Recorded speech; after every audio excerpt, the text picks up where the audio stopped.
Welcome to Listening First, the podcast on rehabilitation and recovery. I'm Patrick Boyd. And I'm Ben Marram, and we are back much quicker than we were last time, Patrick, which is excellent news. And we're starting to find a new rhythm, aren't we? We absolutely are, and hopefully our listeners have had the opportunity to take in and absorb our last episode with Dave Kenny on family therapy. I thoroughly enjoyed speaking with Dave, despite the fact that he's an Everton fan. But, we all have our flaws, don't we? Yeah, and I'm not even going to go there. I think we should just move on as quickly as possible. But yeah, we're back, and we've got a really exciting episode today that was kind of prompted by, I guess generally it's something that's always on the radar, but recently I attended some training by this person, and it might sound insincere to say it bowled me off my feet, but I genuinely mean it because I got so much from it. And I think what I realised after the training was, I've been a psychologist, I've kind of had lots of different types of safeguarding training, which is this topic's about, but I've never quite had it in this format or this level of detail. And it just felt important that we might potentially share that with listeners, really. So our guest today is Linda Sayers from Sayers Social Care Consultancy.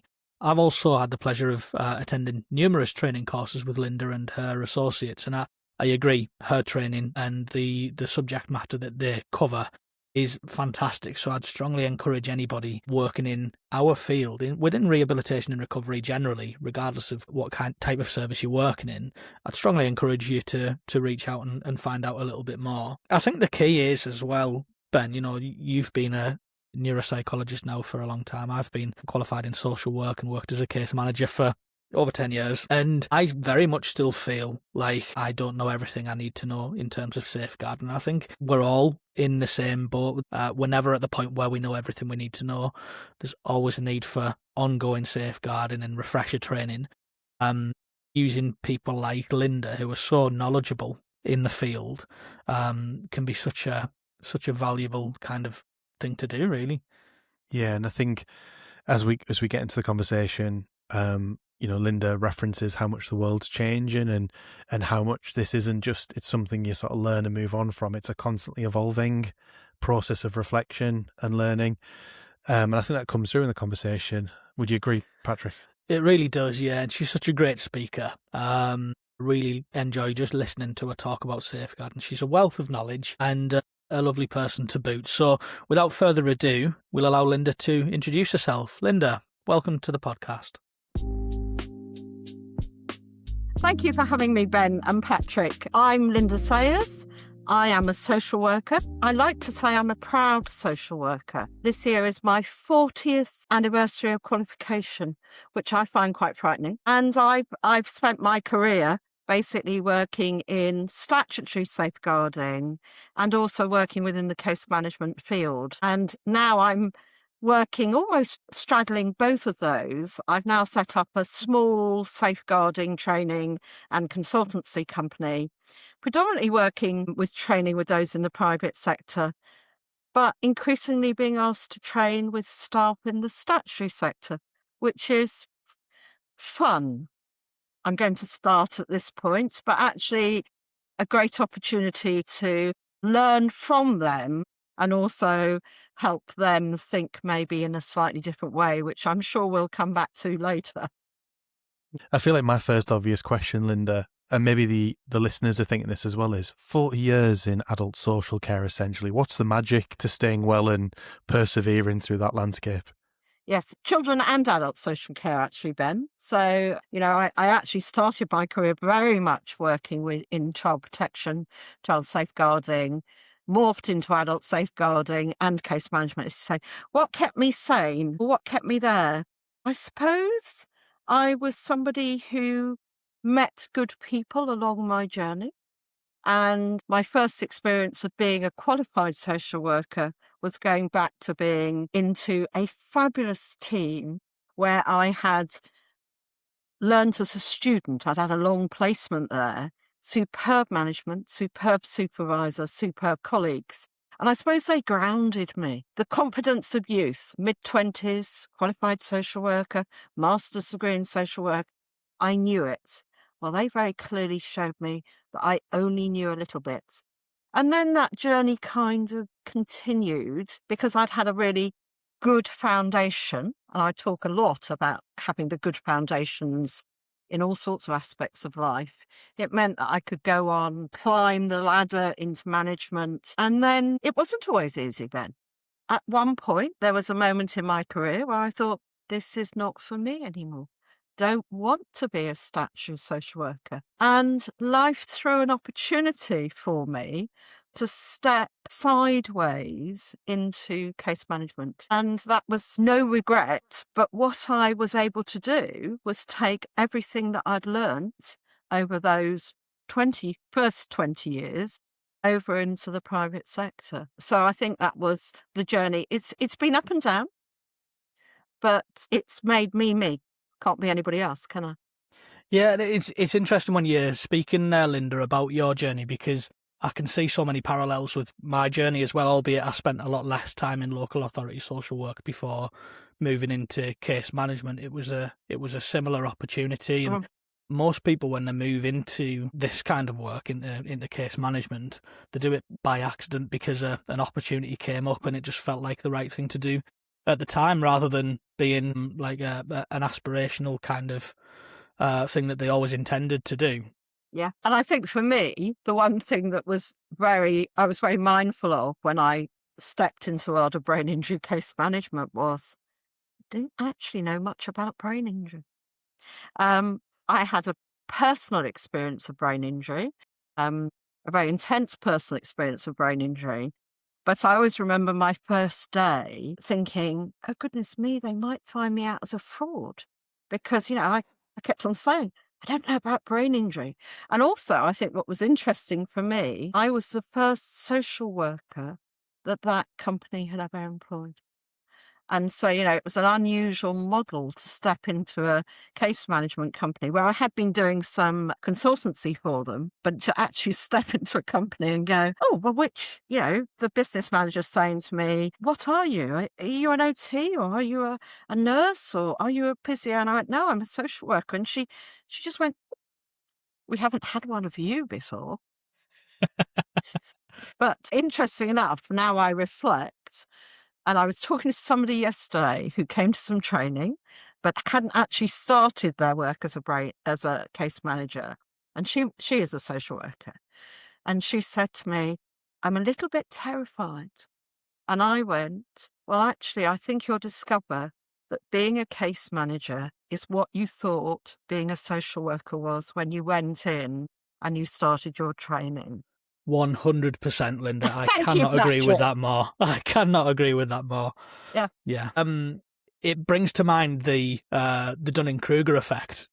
Ben and I were talking about this a little while ago around how at the beginning, when you don't know very much about a topic, you might be a bit overconfident, but the more you learn and the longer you go on your journey and in your career, you realise actually you know very little.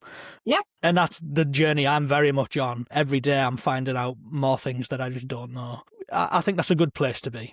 I say that very much about safeguarding. I think you might have used the word that I almost balk at. I know a lot, but what I also know is I also know that there's a lot I don't know. And so the word expert always really scares me, because actually sitting on your laurels and going, I know it, I'm constantly learning, constantly reviewing. The day I stop doing safeguarding CPD, I don't think it will be the day where I stop work. It will be the day where I take my last breath. And that's, Yeah. I don't plan to do that for many years, but I think that's very, I'm constantly learning and going, oh, I never realised that, or I haven't joined the dots. No, I think that brings us on to the topic of conversation that we're here to discuss today.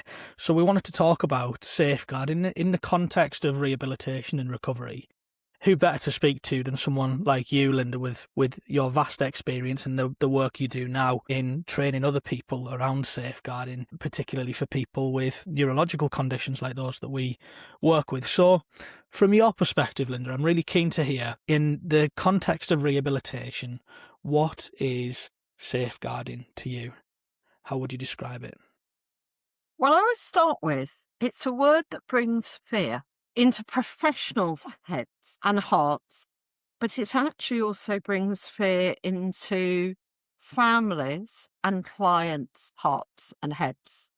So I've kind of crafted something, and I always say it was not an original thought. I heard somebody else say it, that we safeguard all day, every day of our professional career when we're working in health and social care, and particularly when we're working in the field of rehabilitation, as we do, and many of the people listening here. And people almost draw back when I say that.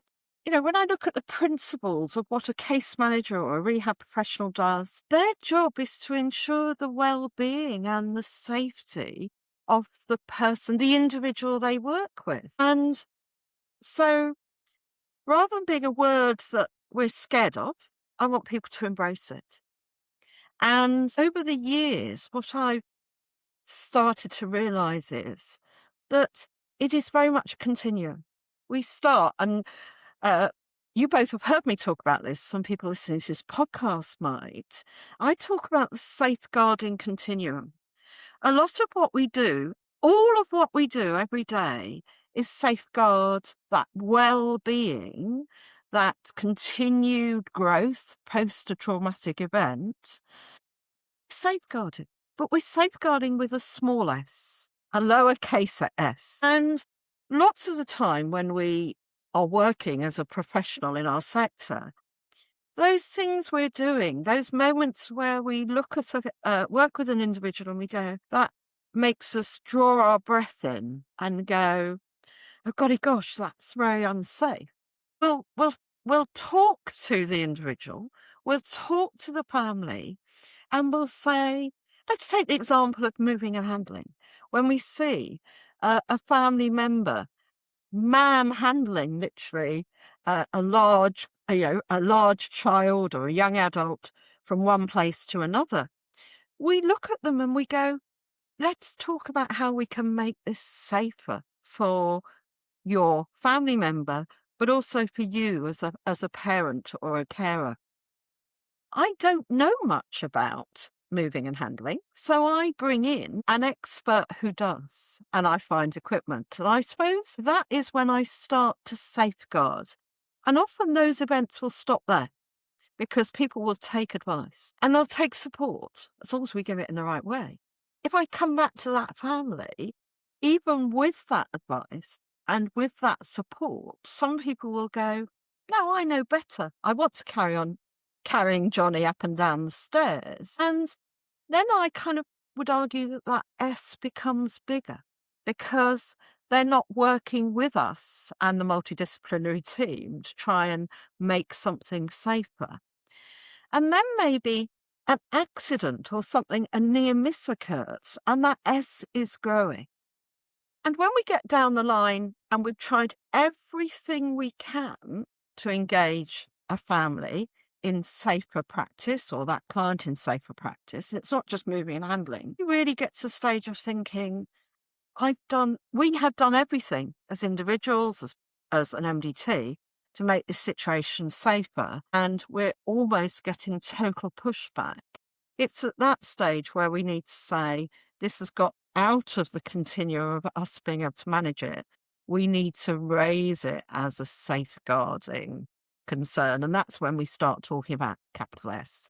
And it's how I think of everything we do, whether it's working with an individual who maybe is self-neglect, you're starting to self-neglect. We don't immediately go, 999, I'm making a safeguarding referral. We evidence all the work we are doing. And that is safeguarding work, isn't it? And I can see you nodding, but that's the practice that we're doing. So I suppose what I often say to people is, people say, I've never done any safeguarding since I've been in the world of private practice. And I almost say, I'm sure you have. Maybe what they haven't done is raise the safeguarding referral, because most of the safeguarding we do doesn't end up with us saying, this is beyond what we can manage in our private team. This needs statutory safeguarding involvement. hearing you speak there about how we are safeguarding all of the time. I agree with you 100%. We very much are. Every risk assessment we write or every care plan we co-produce with the client has safeguarding, that golden thread of safeguarding through, or it should if we're doing it properly. But I was thinking there about historically what safeguarding has meant, and I think you referenced it right at the beginning, how it can invoke fear. And I think it is a term that's got negative connotations attached to it. And whether that's because of what safeguarding used to be before the legislation was changed and it was brought onto a statutory footing, whether safeguarding has in the past been used as a bit of a lever to achieve certain things with clients or families, or, this idea that safeguarding is something that's done to somebody. We are, as professionals, we are going to safeguard you. Whereas now, we're going to work with you. Yeah. Can you explain a bit about how that legislation changed and how the emphasis of safeguarding has changed in turn? Yeah. Can I just take you back though, just quickly? I'm not sure the word safeguarding causes fear. I think the word social worker causes fear. And that's where, unfortunately, and you and I are both from this professional background, this is where we had our hook of professionalism. It's that association that, well, what do you do as a social worker? You remove babies. Yes. And by hint of it, if you're involved in safeguarding adults, you must be removing adults. And, so I think it is the word safeguarding. And I just pick up that I said to somebody recently, or somebody said back to me recently, Linda, I've realised that I use the word safeguarding far more in everyday chat than I did before I attended one of your courses. And she said, it's a comfortable word. She said, I use it comfortably now. The family use it comfortably. So when I've had to say to them, we've been safeguarding, but now I need to involve the statutory sector, she said, the mum just said, yeah, no, I get it. Now, maybe that was that mother, that unique situation, but it was something that because she'd used the term more, it was more adopted. Now in 26, I have to remember, we are working within two really key pieces of guidance and legislation, which is about working together whenever we're doing any safeguarding. And less than a week ago, the UK launched or published Working Together to Safeguard Children 2026. It meant that I had to run around and very quickly read it and adjust my courses for this week, or our courses for this week. And that is, for me, in England, and of course I have to remember that I'm slightly England-centric, but we've got 4 different jurisdictions in the UK now of safeguarding legislation and guidance. But all of those 4 jurisdictions, all of their guidance legislation in children really talks about working together. And it's not just working together between different agencies and with the private sector, but the key of working together to safeguard children is fundamentally we're working with parents, caregivers, and actually now, even in Working Together to Safeguard Children 26, they have formally pointed out that we work together with the doctors and kinship carers. That was omitted off previous versions. So, it is the philosophy. I mean, occasionally I hear people say nothing about me without me. And I think, well, that's a little bit of a kind of phrase that is a little bit too simplistic. It is about the fundamentals of working together to safeguard children is very much there, of working with parents. In adult safeguarding in England, and again, we've got our 4 jurisdictions, but we've got within adult safeguarding, the backbone is, but not exclusively, Section 42 of the Care Act, which gives local authorities their duties to make enquiries. Embedded within the Care Act is the concept of making safeguarding personal.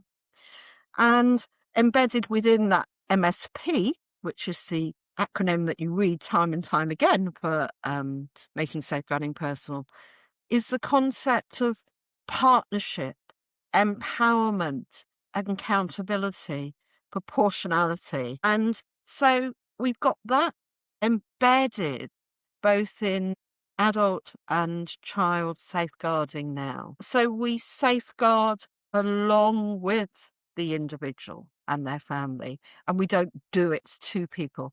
Sadly, I think some people still think we do it to people, but it's important that we understand those key pieces of legislation.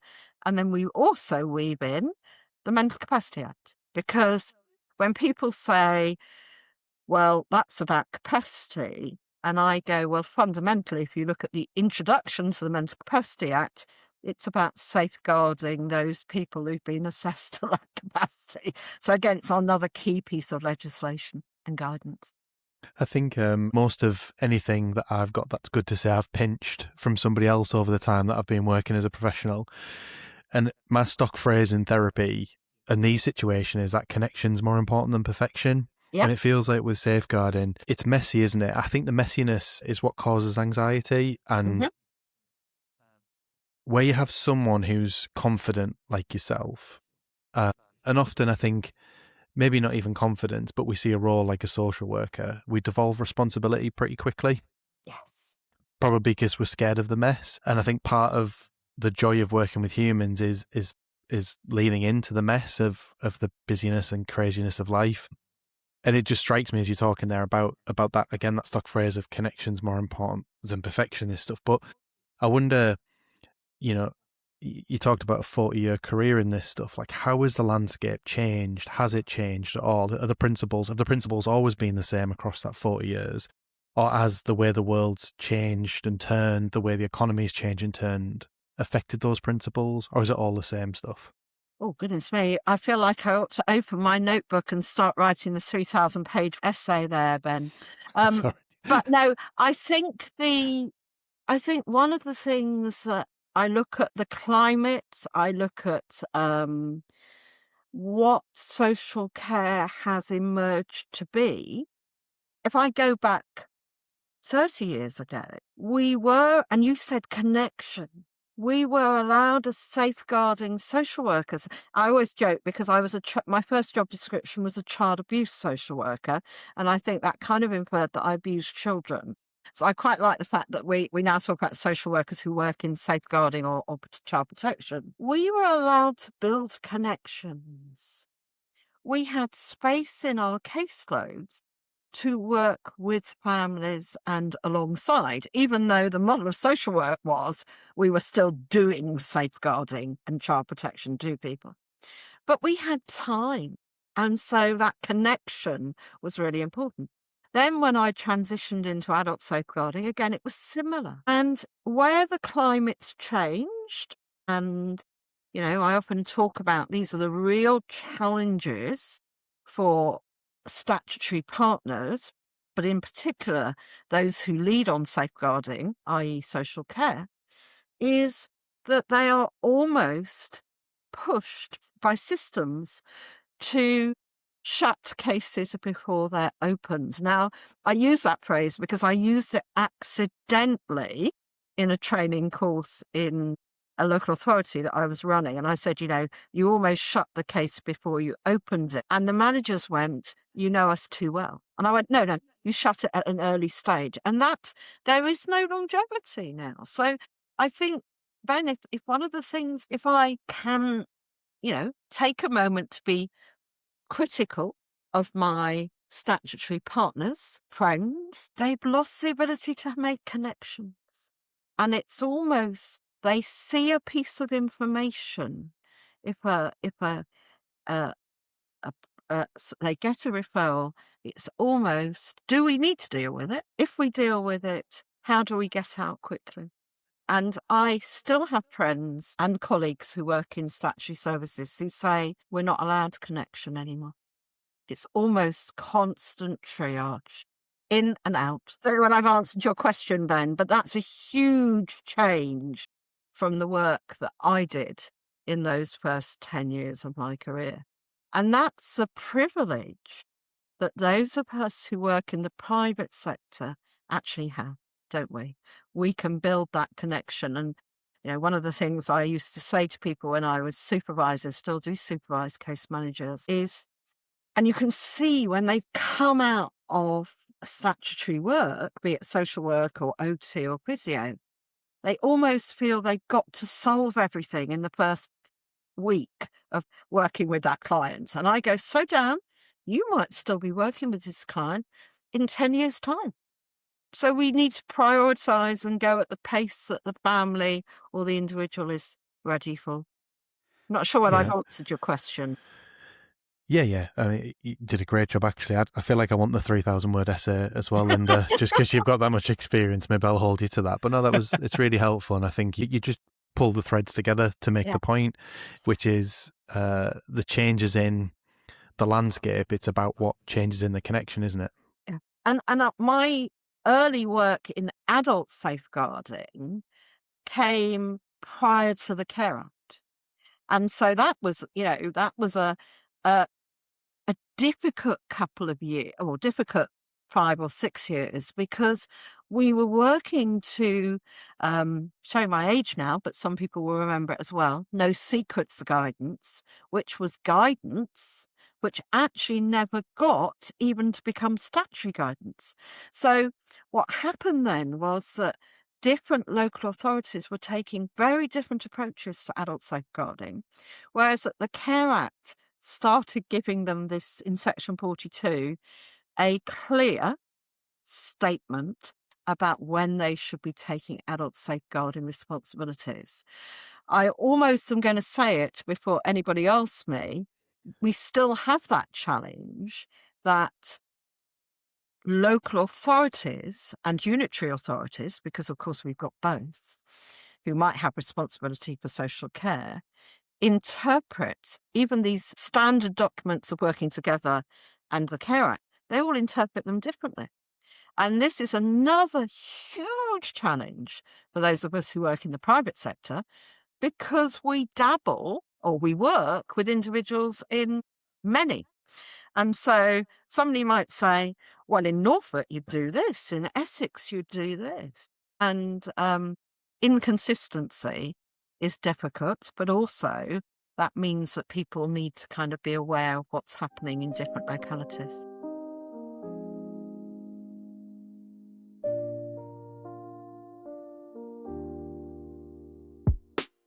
And I think that's reflective of factors outside of the legislation and guidance, isn't it? Economic factors and the strain that various local authorities are under, and the difference in resources from one place to another in the country. It's all well and good having standardised guidance and legislation to guide professionals on how to deal with these things, but ultimately, if there's a big difference in resource from one local authority to another, then you can't expect exactly the same response from both local authorities. And somebody asked me in a training course this week, we've got 4 jurisdictions in the UK now, each with their own safeguarding legislation or statutory guidance. Which one's getting it right? And I paused and I went, I'm not sure anybody, there were moments where I go, oh, I like what they do in Wales, or I like their approach in some of the Scottish legislation, but it's still a huge area of learning. And, when people say there's inconsistency in the Care Act, how it's interpreted, I don't use this as an excuse, but I argue it's only been in operation for 12 years. And so people still struggle with it. Whereas we still struggle with child safeguarding, and we've had legislation for child safeguarding back to the 1930s. And no, I wasn't practicing in the 1930s. But having said that, it was still the operational law when I qualified. So that's scary, isn't it? Some of it was still being used. None of that 30s legislation is being used anymore. So, this is a constantly evolving world in terms of practice, but also abuse. What we are safeguarding from, when our safeguarding gets to a capital S, is a constantly changing world too. We weren't safeguarding from online harm until probably we weren't even talking about it in training until about 2010 18, 19, there are still some people who, when you raise it in training, you can almost see, oh, ka-ching, we've never talked about this. And, people are asking me this year about safeguarding from AI. And I'm thinking, it's another layer, isn't it? Yeah. It's the flavour of the month, safeguarding from AI. And I think, let's get our heads around all the other things. Safeguarding from exploitation. We still talked about stranger danger, but actually, stranger danger, the person who poses a risk at the school gates or in the park, is a very big difference from the contextual safeguarding model that we're taking now from modern slavery, cuckooing, exploitation, that whole area. So we're not only safeguarding in a different world of legislation with local government under pressure, but also harm is a very different thing. It's a constantly evolving landscape. Yeah. And you mentioned earlier about, there are criticisms to be laid at the door of statutory services and statutory professionals. But there are also things that we can be doing in the private sector as well to do better, aren't there? I mean, it's all well and good pinning the responsibility on statutory services, but it's everyone's business, as we say, isn't it? Safeguarding. So yes, everyone's business, everyone's responsibility. And if the government asks for Linda Sayers' advice on that strapline, I would add it's everyday responsibility, because I think that's why I say it's that constant throughout the work we do. Yes, it's very easy. And in my consultation work, I often come across, and in training, often people say to me, and in some of the literature, it's very easy to be very critical of statutory services as a whole, statutory safeguarding services as a whole, which of course aren't just social care, they're all the statutory agencies. It's very easy to go, oh, they don't really understand our client group and they don't really get brain injury. And I'm going to do a little plug at the moment for Ben. Ben's just published his frontal lobe paradox field guide, which, if you haven't had a look at it and you work wherever you work, have a look at it and embrace it, because I think it's superb, Ben. So we need to be sharing that with anybody who doesn't understand brain injury, particularly the frontal lobe paradox. But then I also think we must take responsibility ourselves for making sure in the private sector that we are fully equipped about safeguarding. And so it's easy to say they don't understand brain injury, but I do come across, sadly, quite a number of individuals who, when I mention, of course, we work to Section 42 of the Care Act, I see, and I'm happy to see this, but I'm quite surprised still to see this, people scribbling away verbatim what I'm saying about Section 42 of the Care Act, and how it applies, and what care and support needs are, and what the categories of abuse in the Care Act are, and how, if we got to the stage where we're thinking this is safeguarding with a big S, that we've got to craft, and that's one of my words, craft our referral to the local authority, really explaining why we consider as professionals Section 42 applies, or if we're talking about children, why working together and their definition of safeguarding applies. So, boots are worn on both feet. And also the other thing I think that people maybe have never really thought about is that, yes, safeguarding, the responsibility for leading on investigations sits with the local authority, led by social care, to do the safeguarding investigations. But safeguarding is a multi-agency statutory process. So I often tell people in courses about the great resources that they can find on the ground in local authorities on the Safeguarding Board and Partnerships websites. And again, I often, when I'm talking about those in training or if I'm doing consultation, I often go, where does your client live, Ben? And he says, they live in Devon. So while I'm talking to them, we put up that Safeguarding Board website. And I say, look, Devon Safeguarding Board has a published policy on self-neglect and hoarding. Let's use that as an assist to craft your referrals. So, all of that knowledge, and I'm not the only person within the company who trains at level 3.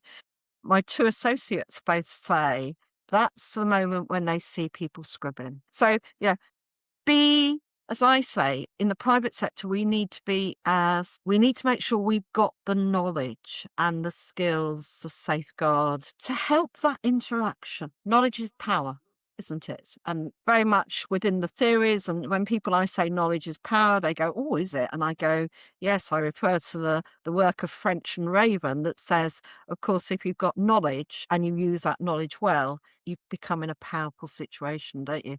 So we need to be knowledgeable, as well as I would love our colleagues in statutory services to understand much more about brain injury. But I also think we need to work in partnership. We need to really work in partnership and help them understand and not just go, they're doing now. We very much do need to help our statutory service colleagues to do their job well. And often there are things that we can do, whether that's sharing client-specific information about their condition and the presentation, or whether it's sharing resources with them, like you've mentioned Ben's brilliant frontal lobe paradox field guide, or something as accessible as the brain injury needs indicator. These kinds of tools that people can use to triangulate information and build a more detailed picture of the client's needs to help them to discharge their statutory duty more efficiently. A lot of myths abound around safeguarding. I laughed recently. I listened to a webinar by Ian Brownhill was talking. Many people listening to this will know Ian, who is part of 3906 Chambers. And we slip into thinking myths. And one of the words that I often get told by people in the private sector is, we haven't made a safeguarding referral because it won't meet the thresholds.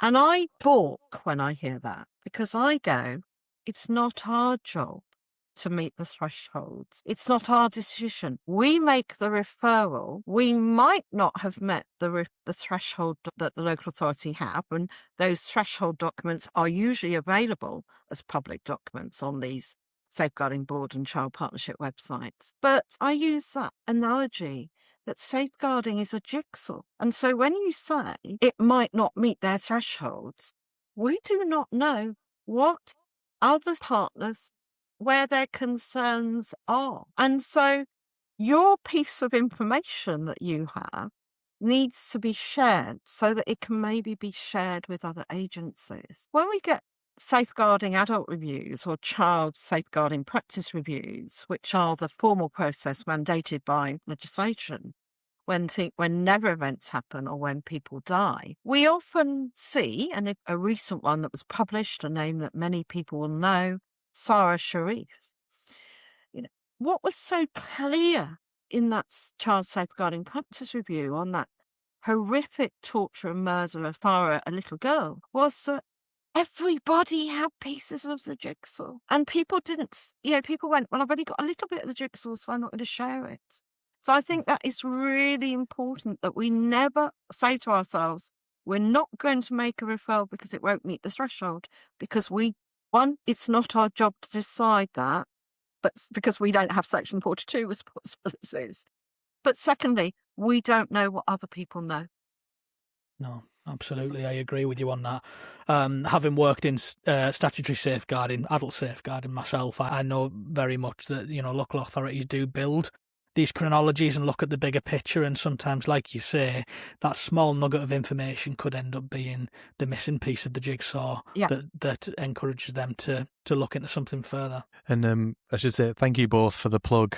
That I didn't pay you both to do that, by the way. I just appreciate the support. But it's interesting because for me, that what started my thinking with that was frustration at people not getting it and not having that connection, and kind of head against a brick wall with the frontal lobe paradox. And I'm not making light of safeguarding by asking the question this way, because it is slightly loaded. But how do we get people to play nice together, Linda? Because they don't, and they won't, or they can't. I mean, you said, working with any individual is about connection. I think it's also having connections, negotiation rather than argument is one of the things I say is, well, I'm right and you're wrong. I meet people who say they don't understand. I go, well, how clear was your referral? And let me give you an example. Recently, I had done some consultancy. I was asked to join an MDT to talk about a particular situation, and everybody agreed at the end of the meeting that we needed to write, that they needed to safeguard with a capital S. It got to the point of we needed to safeguard. So I had a bit of debate about, well, I previously made a referral to that authority and they didn't do anything about another client. And I'm thinking, that's slightly biased, isn't it? We didn't do anything with anybody else. And then the profession involved went away and wrote a piece to go in the safeguarding referral. No exaggeration, guys. It was 27 pages long. And she sent it to me to kind of look at. And I thought, I've got to address this. I thought, you're not putting yourself in the shoes of a highly busy social working triage service. They're not going to read it. And it was really interesting because I said, we've got to drill this down. I said, we've got to pull a lot of this out. A lot of it was very irrelevant. But I said, in a way, safeguarding is about professional curiosity. You've got to almost lure them in to being curious about what you're telling them. And I'm not sure I'm answering your question, Ben, but I said, let's rephrase it. Let's put in enough information to say we've met section 42, but enough information to say we need to have a dialogue with you about this.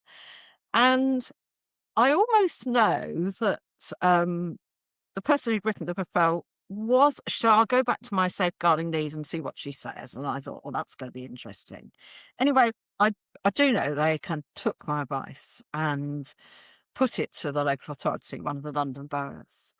And within 48 hours, she let me know that the local authority, their safeguarding team, wanted to meet with the case manager and a couple of people at the MDT, and actually had even invited me to come too. I couldn't go. But I suppose what she'd done was her referral was cleverly crafted so that the local authority were going, section 42's met, so her way of writing had not been, you ought to do this. It had been, we want to work with you and alongside you. And touch wood, I'm touching a big piece of wood, my desk. But she's come back to me and said, we're working in partnership. Now, maybe it was just that they'd used the right language, they'd gone with the right approach, and they were working together. We'd taken off the fear of the referral, I think, and that was what we had, the fear of the referral. I'm not sure I've answered it, but it is about relationships. I do encourage people to try and get involved with local safeguarding boards and local safeguarding partnerships, sign up to their emails that are helpful, that keep them updated, attend trainings. One of my associate trainers said to me that she joined up with the Sheffield Partnership a couple of years ago. She attends a lot of training that they run. It's free. And so when she feels that she's becoming to build that relationship through training. And she said, and people sometimes then end up making referrals to people who they know because they've sat in training with. So I think it is getting involved. And that's different, isn't it? Because we're all busy. We are, absolutely. I agree with you entirely, Linda. But just to add to that, I think in answer to your question, Ben, I think certainly in my experience, as I went through my social work education, there was this, you could be forgiven for falling into the trap of making the assumption that private services are intrinsically bad because they're out to profit on other people's misfortune and needs and difficulties. And I think that's a natural place for some social workers to reach because social work education focuses very much on meeting the needs of the people who have the least in society and management of resources and whatnot. And the idea of social work as a profession being private is one that the majority of social workers, I think, would disagree with in terms of statutory social work. However, in my experience, when I've come across social workers and they've found out that I work within the private sector, I have felt this you mentioned it earlier about safeguarding, Linda, about the kind of the guard going up and the intake of breath with someone from the private sector. There's almost this reticence to engage because the person that we're working with might have their own quite strong personal feelings about the private sector working within this field. But also there's this notion of statutory services being superior. So they've got the statutory basis to be working with somebody, but that doesn't automatically mean that they have the superior knowledge and understanding of the situation that the client's in. So I think the point I'm making is that ultimately it comes down to understanding and respect. We've all got something different to bring to the table. Statutory services have an awful lot of knowledge and experience. They've also got the statutory tools to allow them to do their job well. Whereas we, on the other side, have got the really in-depth, detailed knowledge of the client's needs and their condition that the statutory services don't necessarily have access to. So by forming that connection with understanding and respect of each other's positions, I think we can achieve some really fantastic things for our clients. And I think, and I know you do, Patrick, I know you do this. You go in, don't you, and teach on some of the university courses. Yeah. And I think maybe we need to do that more as those of us who are social workers who work in the private sector, to kind of almost stop that them and us. We are a partnership. There is a myth. And there are some local authority social workers who, when they receive a adult safeguarding referral from people working in the private sector, and I have heard this directly, and I know others have, they will tell you, we don't safeguard people who are privately funded. And I could see Patrick's face there. That is one of the myths that we have to deal with. And then that's when the person who's making the referral from the private sector has to say, well, Section 42 says we safeguard people, whether the local authority, people with care and support needs, whether or not the local authority are meeting any of those needs. But the other myth is that Section 42 does not apply to people who have capacity. And I'm saying have capacity about their care and support needs or their living situation or the abuse of who they live with. And I often have to say to my statutory partners, show me where in Section 42 it says that you do not safeguard people who have capacity or who have no reason to doubt their capacity. So again, it's done not in an arrogant way, but I make that comment with clear understanding of the law. So that's why I say we need the fundamentals of really, when we get into these kind of debates about safeguarding with people on the phone or via email, we need to be really clear of our own understanding of the legalities of safeguarding. Yes. Yeah, because I could be, oh, yes, no reason to doubt a person's capacity. We don't safeguard people, but we do safeguard people. We safeguard people who have care and support needs, who are at risk of abuse and neglect, and because of those care and support needs, are unable to safeguard themselves from risk or harm. So sad, isn't it, that I can recite that as parrot fashion. It's impressive that you can recite it in parrot fashion. Well, it might not be, but that's my synopsis of what Section 42 says. Yeah. And that brings us in a full circle, doesn't it? Because at the beginning of the episode, you mentioned how safeguarding is an everyday thing that we're all doing all of the time. It shouldn't just be something that we open the safeguarding drawer every once in a while. It should be always open. And it's everyone's business all of the time. Linda, I've thoroughly enjoyed this discussion. There's so much more that we can discuss, but we are limited for time. Before we finish, you've mentioned about the courses that you run, but you haven't explained in detail how people can get in touch. I personally have been on many of your courses, and I know Ben has as well, and I've got to say firsthand, I find the material that you cover and your delivery to be excellent. So how do people get in touch with you and find out more about the courses that you run? Well, the easiest way to find me, to be honest, is via LinkedIn, because that's where I ply my trade. I don't have a website, funnily enough, because somebody said to me very early on when I wanted them to create a website, was said, Linda, you have a large following on LinkedIn. You're never going to get that large following to a website. So find me on LinkedIn. You'll always find me talking about penguins, being reflective. You'll meet my dogs. Let's put that caveat at this moment. There is another lovely lady called Linda Sayers who runs a training company. Now, she doesn't actually run a training company for safeguarding, but if you find her and you do end up emailing her, she very kindly forwards the emails on to us. But Linda Sayers on LinkedIn, you'll find me. We tend to ask every guest the same question as a way of closing the episode. It's kind of putting you on the spot a little bit. But we ask them to kind of define what rehabilitation and recovery means to them, either in their professional standing, their personal experience. But just if I were to ask you kind of what jumps out to you when I ask you, what does rehabilitation and recovery mean to you? Would you be able to share some thoughts? It never stops. I'm 40 years post a personal connection, having a significant brain injury. And I very much from that believe never give up. And that probably isn't the clinical one, but there's the belief.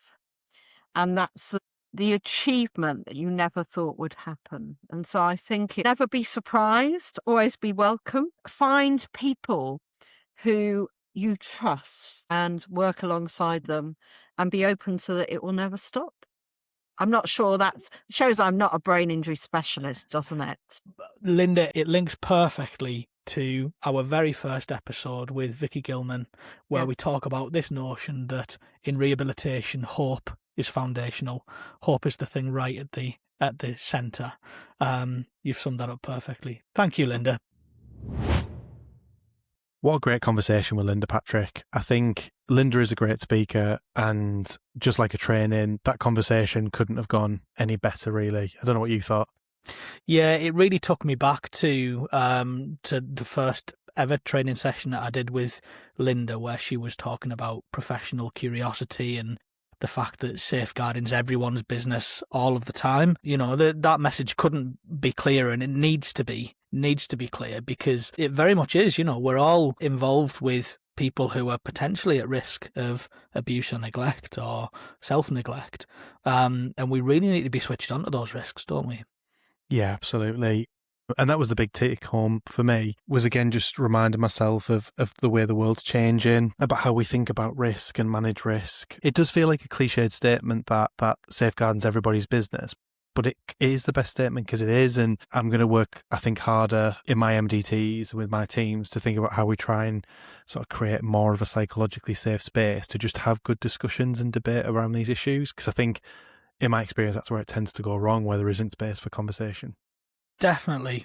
And I suppose it feels like there are sometimes grey areas when it comes to mental capacity and safeguarding and supporting people to make decisions about how they receive care and treatment and the risks that they might want to take, and positive risk taking. You know, that's such a big part of what we do in rehabilitation, isn't it? You know, encouraging people to take proportionate risks to try and maximise the benefit of their rehab.